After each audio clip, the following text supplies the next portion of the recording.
تو آپ کا کس ایریا سے تعلق ہے؟ ہم پہلے رہتے تھے علمگری بازار سے، پھر اس کے بعد لال بازار مغل محلہ میں میرا سکون ہے اس وقت۔ بالکل، آپ اس وقت سکون اختیار کر رہے ہیں وہاں پر، تو وہیں آپ کا ایک کارخانہ بھی ہے؟ جی سر۔ تو آپ نے جب سے شروع کیا ہے آج تک آپ نے بہت سارے مراحل دیکھے ہوں گے، چونکہ آپ نے بہت ہی کم عمری سے ہی یہ شروع کیا ہے، تو کیسے کیسے مراحل سے گزرنا پڑا آپ کو آج تک اس لیول تک پہنچنے کے لیے؟ مجھے بہت سختی بھی آ گئی، اچھا اور پھر اس کے بعد باہر بھی آ گیا، اس کے بعد دھیرے دھیرے کام بڑھتا گیا، پھر اس کے بعد سارا جو میرا پریوار تھا اس میں جڑے رہے، چاہے میرے بھائی ہے، مسز ہے، بھابھی ہے، سب ہم اسی کام سے جڑے کے ساتھ جڑے ہیں۔ بالکل ہے، ہاں۔ چونکہ مقبول صاحب ایک وقت سے، ایک لمبے عرصے سے یہ بات چلتی ہے ہمارے معاشرے میں کہ جو ہمارا یہ موروثی فن تھا، چاہے یہ پیپر ماشی ہے، قالین بافی ہے، شال بافی ہے، چین سٹیچنگ ہے، جو بھی ہمارے کشمیر کرافٹس تھے، تو ان میں ایک وقت پہ تھوڑا سا ڈکلائن سا، ایک زوال پذیر ہوئے تھے یہ چیزیں۔ کبھی عروج تھا کیونکہ مغلوں سے چلا آ رہا ہے یہ سلسلہ ہمارا، لیکن کبھی ایک زمانہ ایسا ہے کہ اس پہ زوال سا طاری ہوا، تو آپ نے بھی وہ پیریڈ دیکھا ہوگا۔ جی سر۔ تو اس میں کیسے اس کو دوبارہ ریوائیو کرنے کی کوشش کی آپ جیسے فنکاروں نے؟ ہم نے کوشش کیا، ہم نے ہمت نہیں ہاری، پھر اوپر والے نے ساتھ دیا، پھر وہ کم ہی کمایا، پھر اوپر والے نے بہت برکت کی۔ بالکل۔ ہاں، پھر میں اس سے کیا شکریہ ادا کروں، ہمارے پاس اتنے الفاظ ہے نہیں، ہم اس کی شکریہ ادا کریں گے۔ جس بزرگ نے یہ لایا علم بھی اور فن بھی، اس کا یہ دعا ہے۔ جو میرا مقصد تھا پہلے، مجھے نئے جنریشن کے لیے کچھ نہ کچھ کرنا ہے، ہمیں جانا ہے یہاں دنیا سے۔ جس طریقے سے ہمارے بزرگ یہاں سے چلے گئے، پھر ہو گئے، پھر ہمیں بھی جانا ہے۔ انسان کو یہ یاد رکھنا، ہمیں جانا ہے، کچھ چھوڑ کے جائیں گے۔ بالکل۔ پھر اسی کے ساتھ میں نے کشمیر فیبرک آرٹ کیا، 20 سال ہو گئے۔ تو کشمیر فیبرک آرٹ پہ ذرا آپ روشنی ڈالیں کہ وہ ہے کیا؟ کشمیر فیبرک آرٹ، میں نے سوچا جو نئے جنریشن ہے، جو ہمارا بچیا ہے، یہ سوٹوں پہ کام کریں گے، ان کا روزگار خود سے خود، یعنی پیپر میشی آرٹ ہی سوٹس پر کیا جائے۔ جی سر، جی سر۔ اچھا۔ پھر کشمیر ہینڈی کرافٹ نے وہ رجسٹرڈ بھی کیا۔ اچھا۔ پہلے 1-2 سال ہو گئے، ان کو بھی اپلیکیشن کسی دفتر کو بھیجنا تھا، یہ رجسٹرڈ کریں گے یا نہیں کریں گے، یا ہے یا نہیں ہے۔ پھر انہوں نے یہ، تو عام طور پہ جو پیپر میشی، ویسے سبھی یہ چیزیں مصنوعات دیکھتے ہیں، کہیں نمائش ہوتی ہے، کہیں دکان پہ، کہیں شو رومز میں لگے ہوتے ہیں، بہت ساری چیزیں، کافی سارے آئٹمز ہوتے ہیں، تو عام طور پہ کون سا را مٹیریل اس پہ استعمال کیا جاتا ہے؟ یہ صدیوں سے ووڈ اور پیپر پالپ، اور جیسے فریم بناتے ہیں، پینل اور چھت، ختم بند، وہ صدیوں سے آتا ہے۔ دونوں مٹیریل، 2-4 مٹیریل مکس اس ٹائم بھی ہوتے تھے۔ پہلے زمانے میں ہینڈ میڈ پیپر بھی کام کر رہا ہے، اس کے اوپر بھی کام، یہ وراثت میں۔ اچھا، اس کے بعد لکڑی کے اوپر بھی ایک کام ہو، اور پیپر پلپ جو پروسیس کرتے ہیں، پھر اس پہ ٹھوس چیزیں بناتے ہیں۔ ان کا سوچ بلند تھا، اگر وہ پیپر پلپ ہی لائیں گے خالی، وہ 2-3 مہینے کا کام ہے۔ اچھا، یہ کام 12 مہینے میں کام چالو ہے۔ جیسے ووڈن ہے، یہ کنٹینیو چالو ہی ہے۔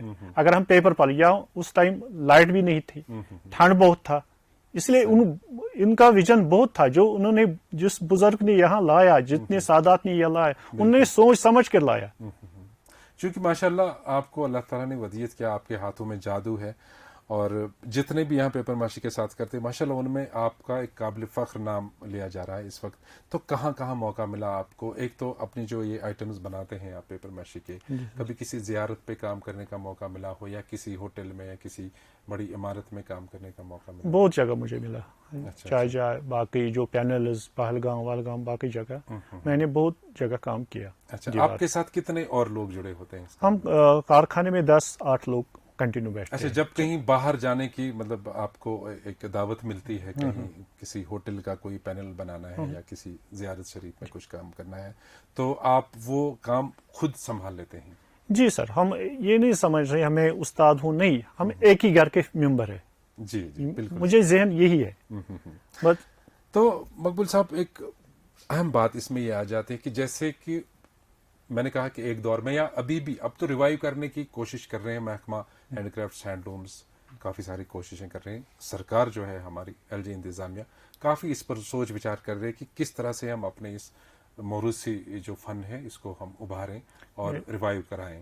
پہلے ہمیں ہمارا جو مقصد تھا، جو نئے بنانے کا، میں نے یہی پہل کیا، جو ہماری وراثت ہے، ہم نے کیا کیا اس کے ساتھ، پہلے اس کے اوپر فوکس کرنا ہے۔ بالکل۔ جو ہمارا انٹرنیشنل لیول پہ ڈل لیک تھا، جو جہلم تھا، جو 4 سال پہلے وہ باڑھ آ گیا، ہم خود اس کے ذمہ ہیں. جو ہم نے چھوٹے چھوٹے نالے بند کیے، بالکل جو مربل، میں نے ان کو پورا دکھایا. یہ ہمیں ایک حقیقت ہے کہ جب انسان کی دخل اندازی قدرت کے چیزوں کے ساتھ ہوتی ہے، قدرت کی اشیاء کے ساتھ ہوتی ہے، تب اللہ تعالیٰ بھی قہر پہ ہی نازل ہو جاتا ہے. وہی میں نے ڈل پہ انٹرنیشنل لیول پہ ڈل مشہور ہے، جو ملک کا سب سے ہٹ پہ یہ ڈل لیک، وہ انہوں نے وہ برباد کیا. ہم بھی ذمہ وار ہیں اور باقی لوگ بھی، ڈپارٹمنٹ بھی، ان کو نظر رکھنا تھا.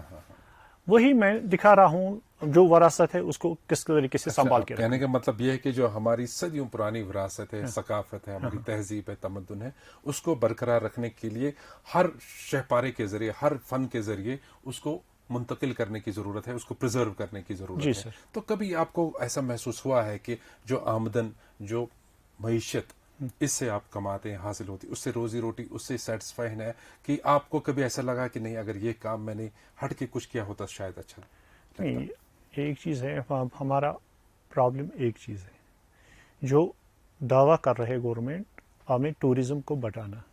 اگر ٹورزم بڑھائیں گے تو پھر پہلے ٹورسٹ لانا ہے، صحیح بات، اور اپنی ثقافت محفوظ رکھنا. صحیح بات. ٹورسٹ تبھی آ جائے گا تبھی جب یہاں ڈل لیک ٹھیک رہے گا، جہلم ٹھیک رہے گا. یہی ہمارا ٹورزم. بالکل. اور ہماری وراثت بھی یہی ہے، پہچان بھی یہی ہے، بحال رہے. اسی لیے ٹورسٹ وہاں سے یہاں آتے ہیں. بالکل، یہ قدرت کا حسن دیکھنے کے لیے. صحیح بات ہے. یہ ہماری پہچان. یہاں انڈسٹری ہے نہیں، یہاں جتنے بھی محنت کی، یہاں آرٹیزنوں نے بہت مجھ سے بہتر بھی آرٹیزن ہے. مجھے کچھ ابھی میں سیکھ رہا ہوں، میں سب سے سیکھ رہا ہوں، مجھے کچھ نہیں آتا ہے. اچھا مقبول صاحب، آپ کو مطلب جیسا کہ میں نے کہا کہ آپ کے ہاتھوں میں وہ اللہ کا کرم ہے، عنایت ہے کہ آپ بہت فائنسٹ آرٹ کے ساتھ کرتے ہیں. تو اس چیز کے ذریعے آپ کو اس جموں کشمیر سے باہر جانے کا کبھی موقع ملا ہے؟ 1-2 بار جنیوا گیا تھا. اچھا. اس ٹائم میں نے لائیو ڈیمانسٹریشن دی. اچھا. اپنی اسٹیٹ کی طرف سے، اپنی ملک کی طرف سے. باقی ملکوں کے اسٹیٹ کے لوگ بھی تھے وہاں. سب سے ٹاپ پہ میں آ گیا. تو کس لیے میں ٹاپ پہ، میں نے ہنر کچھ نہیں، اس پہ ٹاپ نہیں آ گیا، اپنی آداب سے. اچھا، آداب آپ نے جو سیکھے اپنے اسلاف سے، آداب وہ منتقل برابر ہو رہے ہیں آپ کے ساتھ، تو وہ چیز آپ نے وہاں پہ اپنائی اور ان کو محسوس ہوا کہ یہ انہوں نے بولا، جو وہاں کے افسر ہیں انہوں نے ان باقی آرٹیزنوں کو دکھایا، وہ دیکھو مقبول جان نے کون سا عزت رکھا ہماری. صحیح بات ہے. جو ہماری پہچان تھی، جو ہمارے بزرگوں نے سکھایا، وہی جب اس کو کیسے برقرار رکھا ہے. جب جنیوا کا گورنر میرے سامنے آ گیا، میں اٹھا، ہاتھ ملایا اور گلے ملا اس سے. پھر انہوں نے باقی ان کو بولا انگلش میں سب کو، دیکھو ان کی آداب کیا ہے. پھر میں نے ڈیمانسٹریشن دیکھی، وہ بھی نیچے بیٹھ گئے ہمارے ساتھ. جو چنئی سے باقی لوگ تھے انہوں نے بھی دیکھا، انہوں نے دیکھا، دیکھو مقبول جان نے کیا کمال کیا. صحیح بات ہے. تو خیر، ہماری آخر پہ یہی دعا رہے گی کہ جو مقبول جان کا نام اس وقت بہت ہی توقیر اور عزت سے لیا جا رہا ہے، کہ آپ سری نگر کا جو نقشہ پہلی بار کسی نے صدیوں بعد کیا پہلی بار آپ ایک کپڑے پر اتار رہے ہیں، وہ بھی پیپر میشی کے ذریعے. آپ اس مشن میں ضرور کامیاب ہوں، اور بہت سارے لوگوں کی ڈھیر ساری دعائیں آپ کے ساتھ رہیں گی. آج آپ ہمارے اس پروگرام میں آئے، آپ کا بہت بہت شکریہ. پھر کبھی موقع ملے گا تو انشاءاللہ ضرور آپ کو دوبارہ دعوت دیں گے. ناظرین، آپ کو بتانا چاہیں گے کہ آج کا یہ جو شمارہ ہے سکون کا، اور گزشتہ شمارے ہمارے سوشل میڈیا پر اویلیبل ہیں، ہمارے آفیشیل فیس بک پیج JK انفارمیشن پر، اسی طرح سے ہماری یوٹیوب چینل ہے DIPR-JK، اور ٹویٹر ہینڈل ہے @DIPR-JK. ہمیں ہمیشہ کی طرح اس بار بھی آپ کے فیڈ بیک کا انتظار رہے گا. دیجیے آج کے پروگرام سے اپنے میزبان کو اجازت. خدا حافظ.